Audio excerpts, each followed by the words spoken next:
નમસ્કાર દોસ્તો, સ્વાગત છે આપ સર્વનું તમારી પોતાની YouTube channel ocean coaching classes પર। મિત્રો, ધોરણ 6ની જે સ્વ અધ્યયન પોથી છે તે સ્વ અધ્યયન પોથીનો ભાગ 2 આવી ચૂક્યો છે અને આ સ્વ અધ્યયન પોથીના ભાગ 2ની અંદર જે ધોરણ 6નો વિજ્ઞાન વિષય છે તે વિજ્ઞાન વિષયના પાઠ નંબર 4 વનસ્પતિની જાણકારી મેળવીએ તેનું સંપૂર્ણ સોલ્યુશન આપણે આ વિડીયોની અંદર જોવાના છે। મિત્રો, અહીંયા તમે જોઈ શકો છો કે ધોરણ 6ની આ જે સ્વ અધ્યયન પોથી છે તેનો ભાગ 2 છે અને ધોરણ 6ની સ્વ અધ્યયન પોથીના ભાગ 2ની અંદર જેટલા પણ વિષયો છે તે બધા જ વિષયોના દરેક પાઠના સંપૂર્ણ સોલ્યુશનના વિડીયો અને પીડીએફ જે છે તે આપણી ચેનલ ઉપર મુકાઈ ચૂક્યા છે। આ વિડીયો અને પીડીએફનો અભ્યાસ કરવા માટેની લિંક તમને નીચે આ વિડીયોના ડિસ્ક્રિપ્શન બોક્સની અંદર મળી જશે। જરૂરથી તેનો અભ્યાસ કરી લેજો। સાથે સાથે આપણા વોટ્સઅપ ગ્રુપમાં પણ જરૂરથી જોડાઈ જજો, જેથી કરીને જે આવનારા તમામ વિડીયો અને પીડીએફ છે સ્વ અધ્યયન પોથીના સોલ્યુશનની તે તમને વોટ્સઅપ ઉપર તેની લિંક જે છે આ વિડીયો અને પીડીએફની મળતી રહે। ચાલો તો શરૂ કરીએ આપણે। એના પહેલાં એક તમારા માટે ખાસ મહત્ત્વની સૂચના છે કે ધોરણ 6ની વિજ્ઞાન વિષયની જે નવનીત છે તે નવનીતની અંદરથી તમને કોઈપણ પ્રકારના મૂંઝવતા પ્રશ્નો હોય તેના સોલ્યુશન તમને ખૂબ જ સરળતાથી મળી રહેશે। જેમ કે તમારા સ્વાધ્યાયના પ્રશ્નો હોય, સ્વ અધ્યયન પોથીના પ્રશ્નો હોય, સ્વાધ્યાય પોથીના હોય, એકમ કસોટીના હોય, તમારી પ્રથમ દ્વિતીય પરીક્ષાના હોય કે કોઈ પણ પ્રકારના પ્રશ્નો હોય તેના તમને એકદમ સરળ અને સિમ્પલ ઉત્તર અહીંયાથી મળી રહેશે। અને એટલા માટે જ આ નવનીત જે છે તે દરેક વાલીઓ, શિક્ષકો અને વિદ્યાર્થીઓની પહેલી પસંદ છે। મિત્રો, તમારે ધોરણ 3થી 12ની કોઈ પણ વિષયની નવનીત જો મેળવવી હોય અને એ પણ ઘરે બેઠા બેઠા, તો આ વિડીયોના ડિસ્ક્રિપ્શન બોક્સની અંદર તમને એક લિંક આપવામાં આવેલી છે। આ લિંક ઉપર ક્લિક કરી અને સારામાં સારા ડિસ્કાઉન્ટ પ્રાઇસ ઉપર તમે આ નવનીત મેળવી શકો છો। આ ઉપરાંત અહીંયા એક નંબર પણ તમને આપવામાં આવેલો છે। આ નંબર ઉપર કોન્ટેક્ટ કરીને પણ તમે ઘરે બેઠા ફ્રી ડિલિવરી મેળવી શકો છો કોઈ પણ પ્રકારના ચાર્જ વગર। તો આ ઓફરનો લાભ દરેક વિદ્યાર્થી મિત્રોએ અવશ્ય લેવો। ચાલો તો શરૂ કરીએ આપણે પાઠ નંબર 4 વનસ્પતિની જાણકારી મેળવીએ। મિત્રો, આપણે અહીંયા સ્વ અધ્યયન પોથીના જે પ્રશ્નોના ઉત્તર આપેલા છે એ એકદમ સચોટ પ્રશ્નના ઉત્તર છે। ઘણી બધી ચેનલો ઉપર તમને જે જવાબો છે એકદમ ખોટા આન્સર આપવામાં આવેલા છે, તો આપણે અહીંયા એકદમ સચોટ અને વિષય નિષ્ણાંત શિક્ષકો દ્વારા તૈયાર કરેલા ઉત્તર છે, જેથી કરીને અહીંયાથી તમે નિશ્ચિંત થઈ અને આ દરેક પ્રશ્નોના ઉત્તર જે છે તમે લખી શકો છો અને યાદ રાખી શકો છો, જે તમને પરીક્ષા માટે ખૂબ ઉપયોગી સાબિત થશે। જુઓ, પ્રશ્ન નંબર 1, કૌંસમાં આપેલ યોગ્ય વિકલ્પ પસંદ કરી ખાલી જગ્યા પૂરો। એમાં પહેલો સવાલ, ફણગાવેલા મગમાં જોવા મળતા સફેદ ફણગા એ ખાલી જગ્યા છે। તો અહીંયા મૂળ, પ્રકાંડ અને પર્ણ આપ્યું છે, તો એમાંથી જવાબ આવશે પ્રકાંડ। બીજું, એક વનસ્પતિની ઊંચાઈ 3 ફૂટ છે, તો તે સામાન્ય રીતે ખાલી જગ્યા હશે। તો અહીંયા જવાબ આવશે છોડ। ત્યાર પછી ત્રીજું, પરાગરજ સ્ત્રી કેસરના ખાલી જગ્યા પર સ્થાપિત થાય છે, તો જવાબ આવશે પરાગાસન। ચોથું, આકૃતિમાં ખાલી જગ્યા પ્રકારનું મૂળ છે, સોટી મૂળ, તંતુ મૂળ કે અવલંબન, તો અહીંયા જવાબ આવશે સોટી મૂળ। ત્યાર પછી પાંચમું, વનસ્પતિમાં ખોરાક બનાવવાની પ્રક્રિયાને ખાલી જગ્યા કહે છે, તો અહીંયા જવાબ આવશે પ્રકાશ સંશ્લેષણ। ત્યાર પછી છઠ્ઠું, આકૃતિમાં દર્શાવેલ પાનમાં ખાલી જગ્યા શિરાવિન્યાસ જોવા મળે છે, તો જવાબ આવશે ઝાલાકાર। ત્યાર પછી સાતમું, વનસ્પતિ શ્વસન દરમિયાન ખાલી જગ્યા વાયુ ગ્રહણ કરે છે, તો જવાબ આવશે કાર્બન ડાયોક્સાઇડ। આઠમું, બાષ્પોત્સર્જનની ક્રિયા વનસ્પતિના ખાલી જગ્યા ભાગમાં જોવા મળે છે, તો અહીંયા જવાબ આવશે પર્ણ। મિત્રો, ધોરણ 3થી 8ની આ જે નવી સ્વ અધ્યયન પોથી આવી છે તે સ્વ અધ્યયન પોથીના બધા જ ભાગના તમામ વિષયના સોલ્યુશનની જે પીડીએફ અથવા તો સોલ્યુશનની બુક તમારે જોઈતી હોય તો એ તમને આ વિડીયોના ડિસ્ક્રિપ્શન બોક્સની અંદર લિંક આપેલી છે, એના ઉપરથી ક્લિક કરીને તમે મેળવી શકશો। તો દરેક વિદ્યાર્થીઓએ અવશ્ય મેળવી લેવી। આ ઉપરાંત અહીંયા તમે જોઈ શકો છો કે એક વોટ્સઅપ નંબર પણ તમને આપવામાં આવેલો છે। આ નંબર ઉપર તમે કોન્ટેક્ટ કરી સંપર્ક કરીને પણ આ સોલ્યુશનની પીડીએફ તમે મેળવી શકો છો, અથવા તો આપણી એપ્લિકેશન છે ocean coaching classes, play store ઉપર જઈ ઓશન કોચિંગ ક્લાસીસ લખી અને તમે એપ્લિકેશન ડાઉનલોડ કરીને અહીંયાથી પણ તમે આ સોલ્યુશનની પીડીએફ મેળવી શકો છો। ત્યાર પછી છે પ્રશ્ન નંબર 2, નીચેના પ્રશ્નોના માંગ્યા મુજબ જવાબ આપો। એમાં 9મો સવાલ, વર્ગીકરણ કરો। તો જુઓ, ગુલાબ, જાસૂદ, વડ, તુલસી, બારમાસી, કપાસ, બાવળ, ચંપો, કરેણ, લીમડો, આંબો, સૂર્યમુખી, અરડુસી, ગરમાળો, ગુલમોહર આપણને આપેલા છે। તો એમાંથી વૃક્ષમાં શું આવશે? તો કે લીમડો, વડ, આંબો, ગરમાળો, બાવળ અને ગુલમોહર। ક્ષુપની અંદર આવશે જાસૂદ, કરણ, સૂર્યમુખી અને અરડુસી। છોડમાં આવશે ગુલાબ, તુલસી, બારમાસી અને કપાસ। ત્યાર પછી પ્રશ્ન નંબર 10, માંગ્યા મુજબ યાદી બનાવો। એમાં 5 કરતાં વધારે દલપત્ર ધરાવતા પુષ્પોની યાદી, તો એમાં આવશે આંકડો, કેસિયા, ગુલમોહર, વટાણા, વાલ અને જાસૂદ। પછી છે બી, 5 કરતાં ઓછા દલપત્ર ધરાવતા પુષ્પોની યાદી, તો એમાં સીતા અશોક, નાગકેસર, ધતુરો, રંગૂન ક્રીપર, બટરફ્લાય વટાણા અને બ્રહ્મકમળ. ત્યાર પછી સી, વજ્રપત્ર દેખાતું હોય તેવા પુષ્પોની યાદી બનાવો. તો એમાં આવશે જાસ્મીન, ગલગોટો, ગુલાબ, કમળ, સૂર્યમુખી અને બલસમ. ત્યાર પછી ડી, પર્ણોમાં સમાંતર શિરાવિન્યાસ ધરાવતી વનસ્પતિની યાદી બનાવો. તો એમાં કેળ, મકાઈ, ઘઉં, બાજરી, વાંસ, ઘાસ અને શેરડી. ત્યાર પછી 11મો સવાલ, પ્રક્રિયાઓ સમજાવો. એમાં પ્રકાશ સંશ્લેષણ.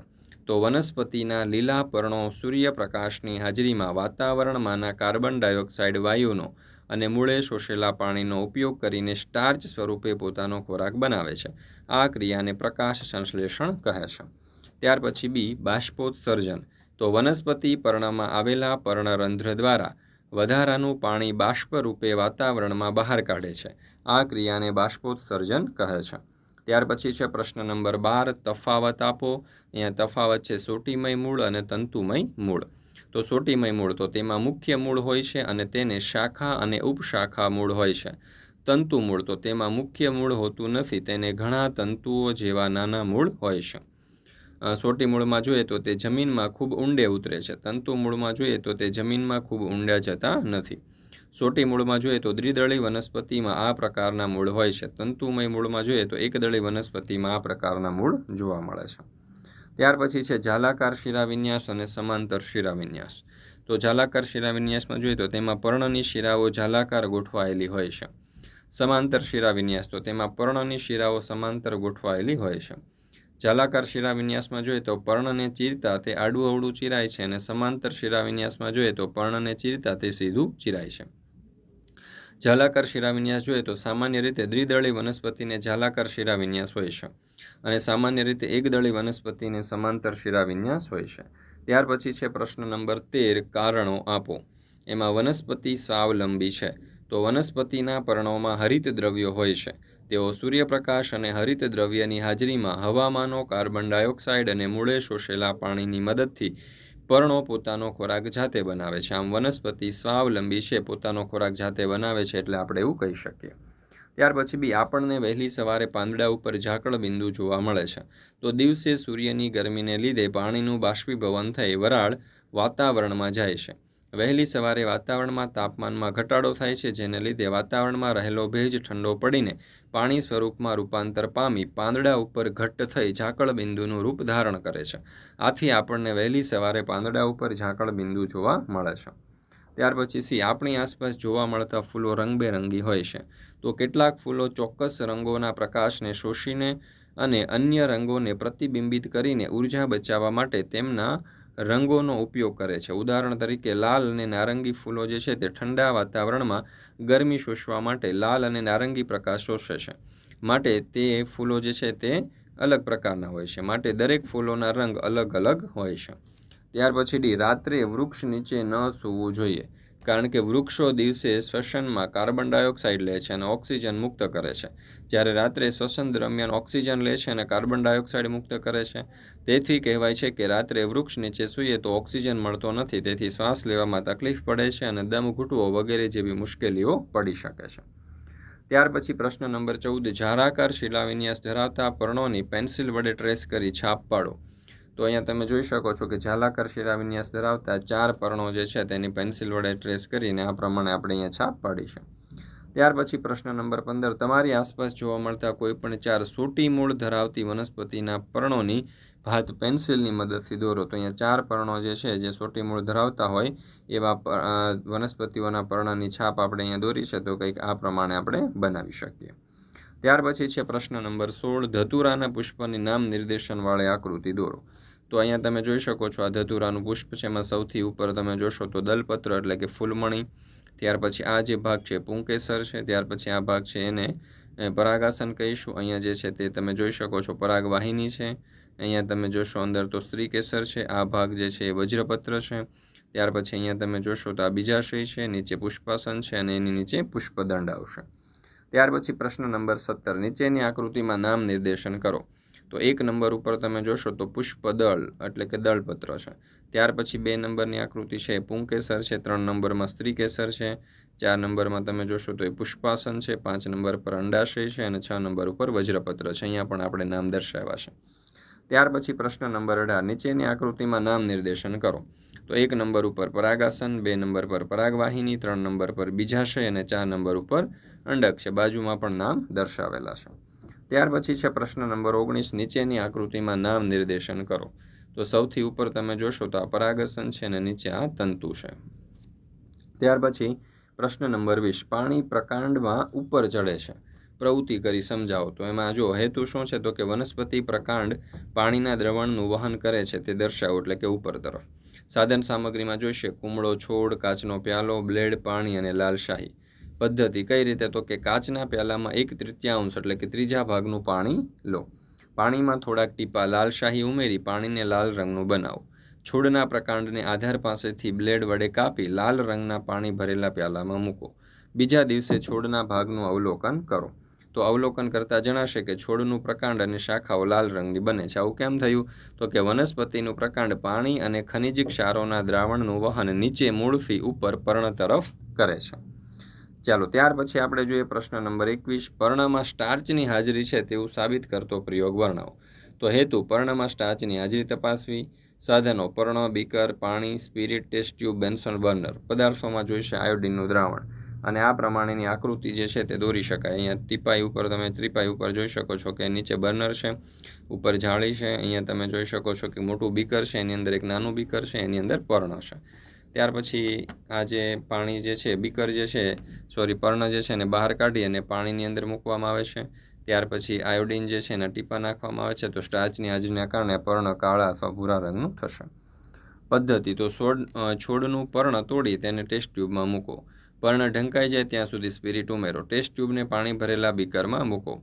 ત્યાર પછી પર્ણનો બધો લીલો રંગ નીકળીને ટેસ્ટ ટ્યુબમાં આવી જાય ત્યાં સુધી બીકરને ગરમ કરો. પર્ણને બહાર કાઢી પાણી વડે ધુઓ. પર્ણને પ્લેટ ઉપર મૂકી તેના ઉપર આયોડિનના દ્રાવણના થોડા ટીપા નાખો અને પર્ણ પર આયોડિનની શી અસર થાય છે તે નોંધો. તો અવલોકન કરતાં જણાશે કે આયોડિનના દ્રાવણનો રંગ બદલાય અને ભૂરો કાળો થાય છે. તો આ ઉપરથી આપણે તારણ કાઢી શકીએ કે છોડના પર્ણમાં સ્ટાર્ચની હાજરી હોય છે. ત્યાર પછી રચનાત્મક મૂલ્ય આપણને આપવામાં આવેલું છે અને વનસ્પતિનો જે ચાર્ટ છે પ્રકાર એના અંગો આપણને આપવામાં આવેલા છે. મિત્રો અહીંયા આપણે આજે ધોરણ 6નો વિજ્ઞાન વિષયની જે સ્વ અધ્યયન પોથી છે તે સ્વ અધ્યયન પોથીના પાઠ નંબર 4 જે છે તેને આપણે પૂર્ણ કરીએ છીએ. ફરી મળીશું આપણે ધોરણ 6ની સ્વ અધ્યયન પોથીના વિજ્ઞાન વિષયના પાઠ નંબર 5ના સંપૂર્ણ સોલ્યુશન સાથે. મિત્રો આપણી આ ચેનલ ઉપર ધોરણ 6ની જે સ્વ અધ્યયન પોથી છે તે સ્વ અધ્યયન પોથીના બધા જ પાઠના તમામ વિષયના સંપૂર્ણ સોલ્યુશનના વિડીયો અને પીડીએફ બંને મુકાઈ ચૂક્યા છે. આ વિડીયો અને પીડીએફનો અભ્યાસ કરવા માટેની લિંક તમને આ વિડીયોના ડિસ્ક્રિપ્શન બોક્સની અંદર મળી જશે. જરૂરથી તેનો અભ્યાસ કરી લેજો.